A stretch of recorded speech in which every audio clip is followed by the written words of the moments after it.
दगड टाकून ठेवा तिथं. इंद्र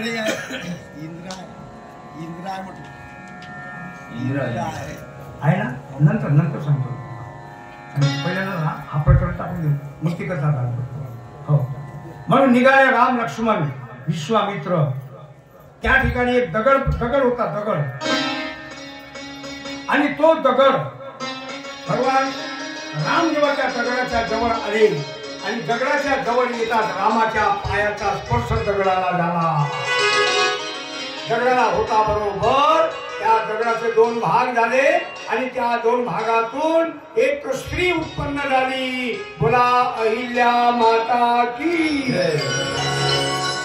अहिल्या प्रगट झाली. हात जोडून रामापुढे हात जोडलं तिनं आणि हात जोडून रामापुढे उभी राहिली आणि म्हणू लागली वा वा आज माझ्या भाग्याचा उदय झाला. बहुत वर्षापासून